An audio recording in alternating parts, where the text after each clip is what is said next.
Hello everyone, welcome back to Football-Oranje, your home of Dutch football. A key week for the Netherlands national team with games against France and Greece in Euro qualifiers to come. The Netherlands have an injury-hit squad, and I'm here to talk about all of that and the game against France with Abdul and Mike. Good to have you both here. So then, crucial couple of games, big players missing. What did you think of the squad, Mike, that was released? Um, I think it's pretty much what I expected it to be. I think that Frimpong's in there. We all want to see that. And then with all the injuries, a lot of the players sort of just picked themselves. Not too many surprises. I think that there's a couple of names you could say maybe deserve to be in there. But overall, I think it's a squad that we're not going to be angry about. There's not anybody shouting at you saying, "Oh, where's this person? Where's this person?" I think Koeman's pretty much got it not spot on, but it's probably the best you could have expected from him. How about you, Abdul? Especially Frimpong coming in. Do you think Koeman's eating his words, or do you think there just weren't enough players available, so he had to? Well, I think he should really. Sometimes if Frimpong plays up front, he doesn't play as a right back. So maybe Koeman should use him in that position. It's not like choosing one of them, Frimpong or Dumfries. No, they both can play. Actually, in my opinion, with his team in Germany, he scores many goals. He's a very effective player up front. So we can use his speed there. Frimpong can start. I mean, I don't see why not. Well, in this podcast, we'll be talking about who we think will be in the starting 11, whether it's as obvious to select as it is for the squad that Koeman has had to pick.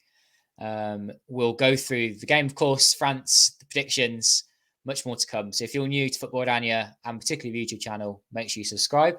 Give it a like if you enjoy these podcasts that we do before the games. Help us, help the channel, help the website grow by giving us a like and subscribing if you're new. Also, we have trial input in the match preview podcast over on Google Podcasts right now, as well as SoundCloud, so you can listen to us without having to look at us, if that's what you so desire. Different ways of watching and listening to us. So let us know how you listen to the podcast and whether you're enjoying it. And of course, get in the comments on YouTube to let us know who you would select for the starting 11. There are a number of key players out. And if you wouldn't mind, guys, I'm going to actually share my screen now and bring up a starting 11 of players that are out injured for the Netherlands. And it's quite surprising. And I knew that there were a number of players out for this, Frenkie de Jong being out, Memphis Depay being out. But when I found this, which is on the screen now if you're watching on YouTube, I was shocked that there's basically a whole starting 11 that I would be pretty happy playing against France that were not available. I mean, as you can see, we've got Memphis out, De Jong out, Cody Gakpo and Noah Long, two wingers that I would like to really see starting in this. I mean, that front three is my starting three if they're all available and fit at the moment. Koeman and Berghuis out, Malacia, Botman, De Ligt, and Timber making a back four there.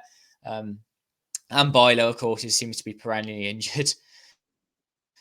Well, what are your views on this team here that are missing? Who are the key players missing?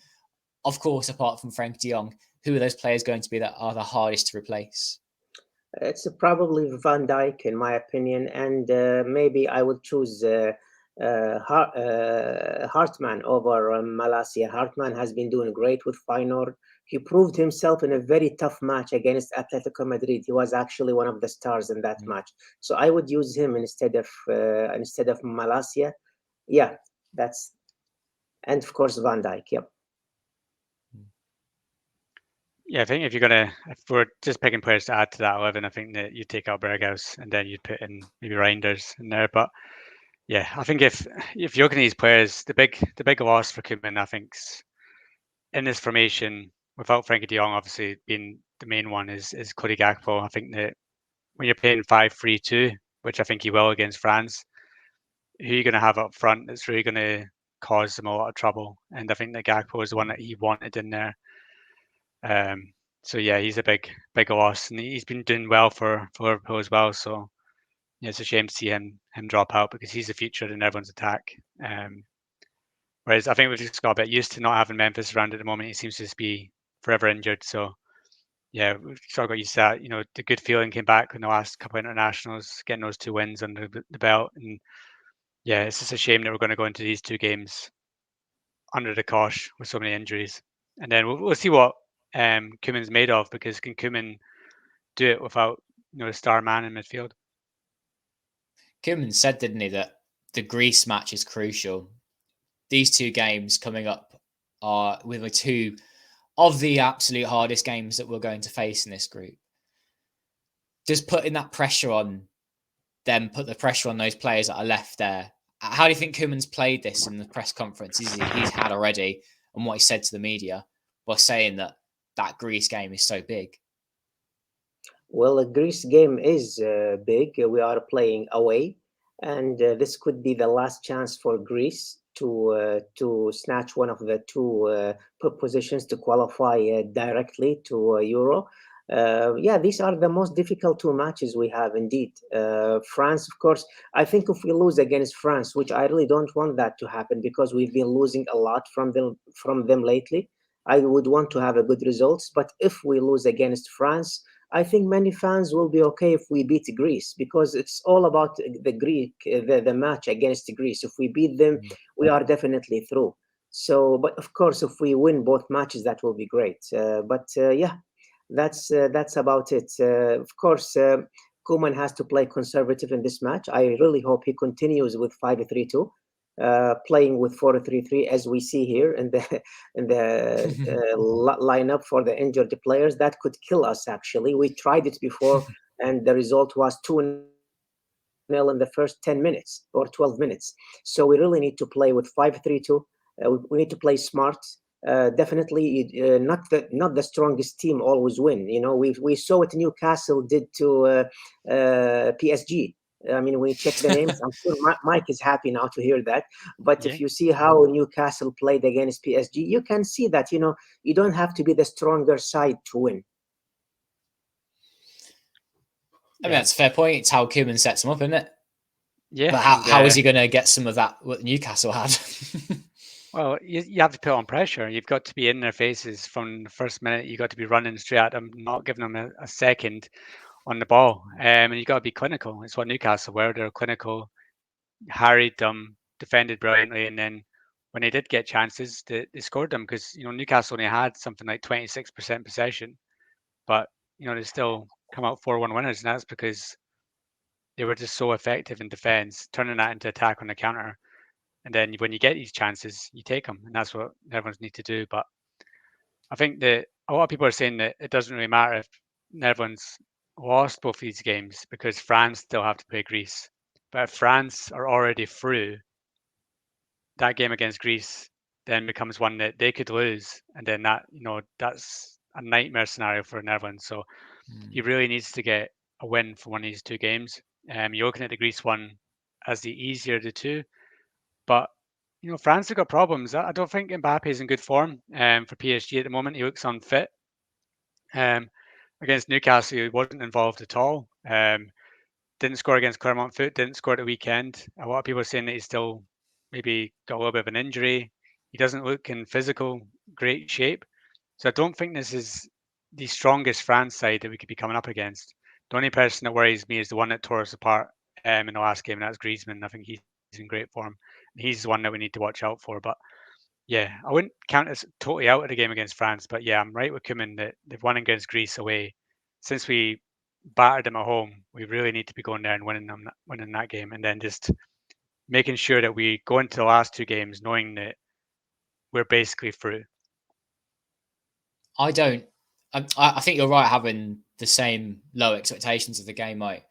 But I don't see how Koeman can, first of all, get the best out of the players he has left to select from, but also how he can get that rousing performance. I don't know whether I've seen enough of that yet from Koeman. He did get some nice results in his last international break that saved him from coming under even heavy criticism. We're holding him in a better light, I think, at the moment, because he was in the doldrums, wasn't he, really? I don't know if he would have gone, whether the KMVB would have stuck the neck out and said, actually, Koeman, you have to go, if the Netherlands had lost one of those 2 games over the last period.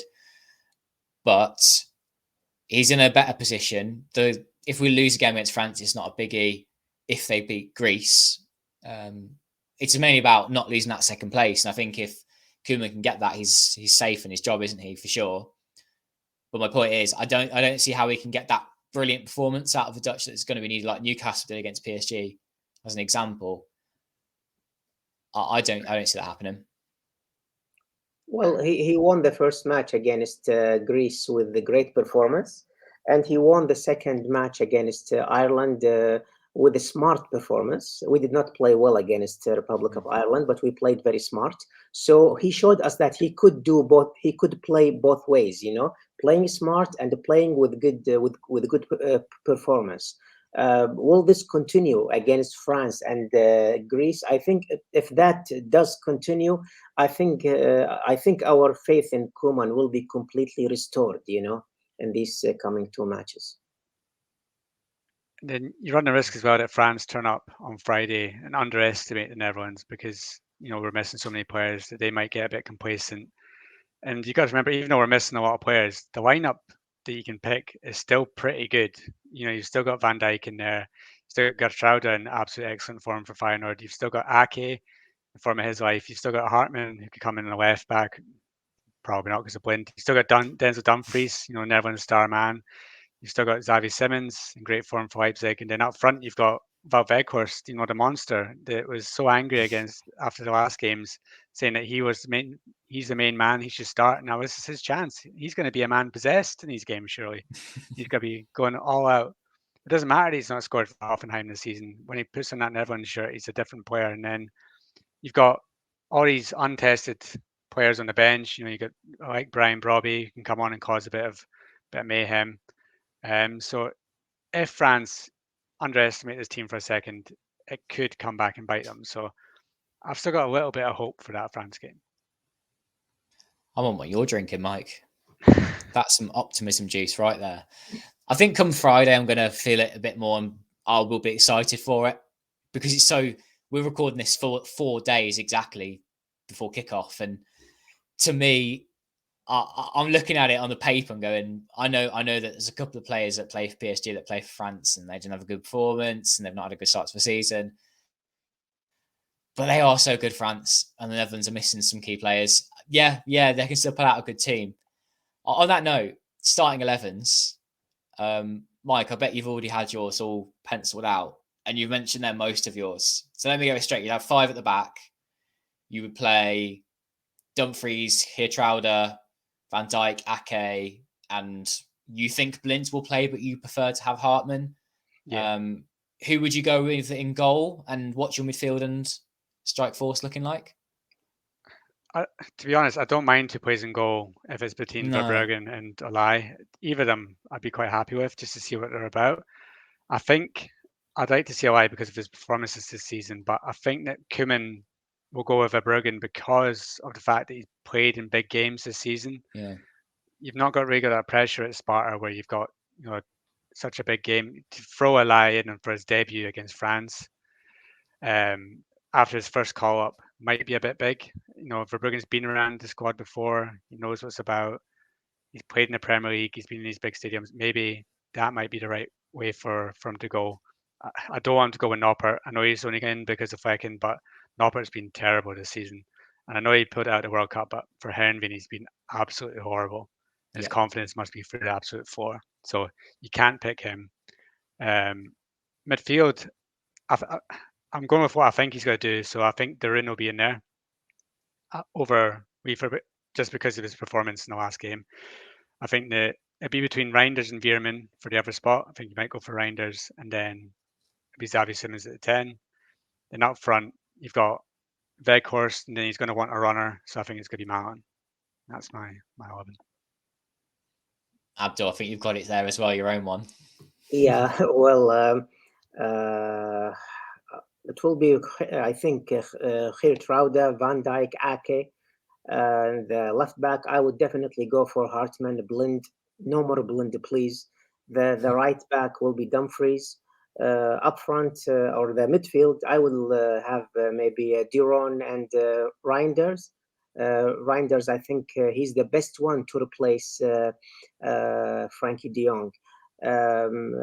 Simmons, Malen, and Weghorst up front, and the goalkeeper is Verbruggen, indeed, not Noppert. Yeah. But of course, we do have some other options. Broby, Bergwijn, although they are not really doing that great with Ajax, the entire team is collapsing. But these two, have some speed. They could actually cause some problems in the French defense. But I would go with the Simmons, Malen, and Weghorst. I disagree with Broby. I actually think Broby's been one of the best players for Ajax this season in a bad team, admittedly, but him playing more when Ajax have less of the ball, it seemed to suit Broby better than when they dominate and he's got a ton of chances that he can't put in the back of the net. He is taking more of his chances this season, and I like how he helps the build-up play a lot more. Don't think that warrants a start. I think Weghorst should start, but Broby's a good option off the bench. But yeah, I just want to give Broby a little shout out there. I think he's finally seeing a bit of his potential being realised, because that guy had such high hopes on him when he was like 17 and just hasn't quite broken through. Yeah, I think he's done well. He's someone I've noticed this season, Eredivisie. Yeah, Noppert, definitely not. And that's a shame, because you can tell he's a confidence player, and even him signing his new contract at Heerenveen, that hasn't helped him. So yeah, I'd probably go for Brocken in goal as well. Well, the problem with the Broby, I have a problem with his final touch. He doesn't score much. He wastes many chances. Yeah. But he is a fighter, really. Yeah, I have to give him that. He is a fighter, and he's probably the best player in Ajax nowadays.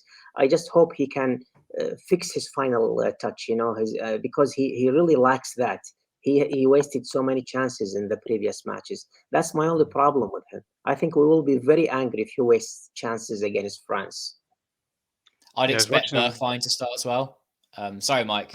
I think Bergwijn, he could probably be a starter. If not, he'll get at least half an hour. I don't think it's been too bad for Ajax, and his pace would be welcome. With Broby, I said during the under-21 Euros that he's basically the perfect striker if he could just finish, because he's got all the attributes of just being an absolute horror for defenses. He's so big, he's so strong, he's so fast. He gets in great positions, but when he gets in those great positions, he just can't finish. He's got the weakest shot of somebody that's got such strength behind him. It's unreal. But if he works on his finishing, if he can get a striker coach that can work with him, and he'd literally have everything to be a top striker. But we're just not seeing it yet. With Bergwijn, I saw somebody saying something that made sense today, that he's not been playing well for Ajax, but that's because he gets all the attention from defenses. He's one of these players that pulls 2 free defenders onto him to give space to other players. So if you look at what he's doing, he's not getting the credit that he deserves, because he's occupying 2 free defenders 100%. And the teammates around him aren't doing what they should do in order to make use of that space. So Bergwijn isn't doing as bad as what people would make you out to believe. But yeah, I'd like to see a bit of Calvin Stengs as well. Calvin Stengs is in great form for Feyenoord. Bring him off the bench, see what he can do as a number 10 if you're going to replace Simmons. Can I just come in here on Stengs? By the way, we really need to do an Eredivisie podcast at some point. My schedule didn't allow it the other week to ask you guys to come on. But talking about Ajax, yeah, that's absolutely right. And there are so many players there. I mean, Kenneth Taylor's a perfect example, Divine Adench, who we thought might have been in the Netherlands squad a bit more. I don't think are good enough. We can talk about Ajax another time on a different podcast. Calvin Stengs, though, I disagree on. And I've come from a place of really admiring Stengs, think a fantastic player, then going to don't think he's actually cut out for it anymore. Injuries didn't help him. Now he is definitely getting back to his best.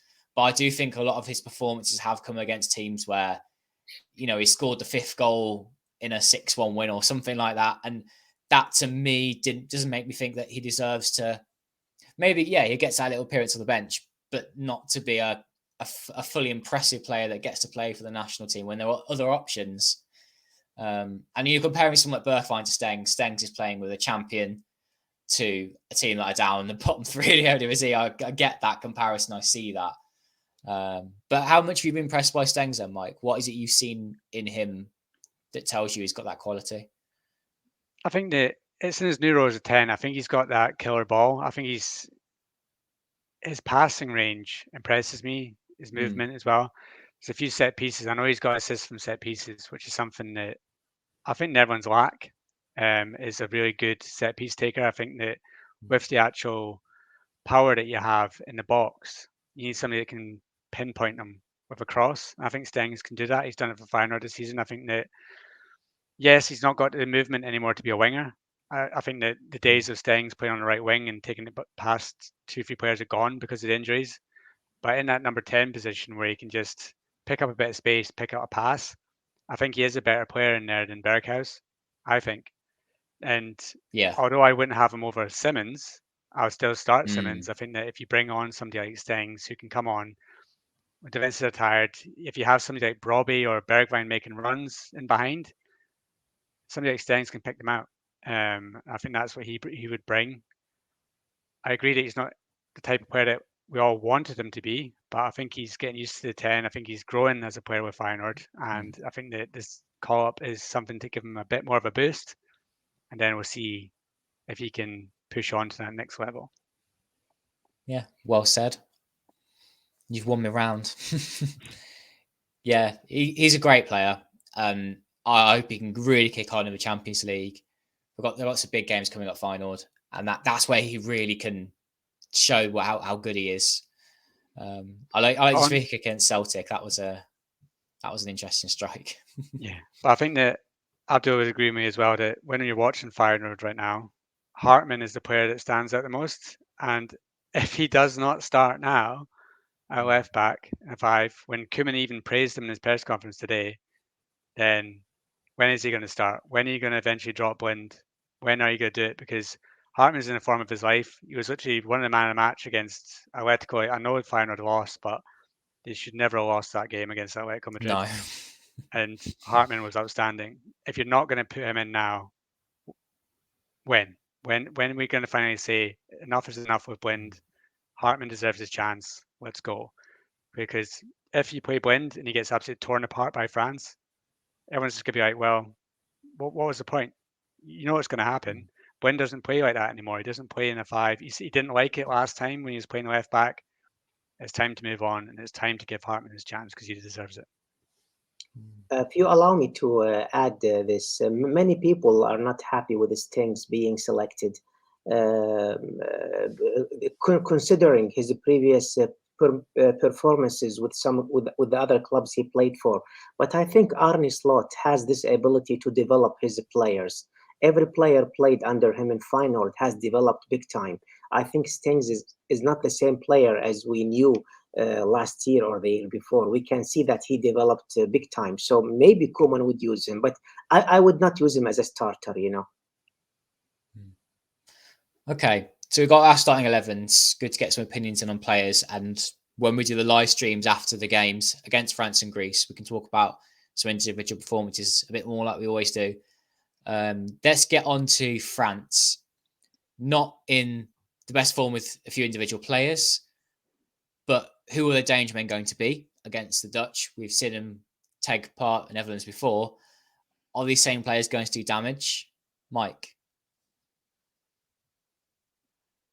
Yeah, I think that if you give Mbappe space, of course he's going to hurt you. But I think Griezmann, as I said earlier on, Griezmann is the one that I think is in the form for Atletico. He's the one that's going to pick up these little pockets of space. He did the damage against us in the first game. And I think he's the one that,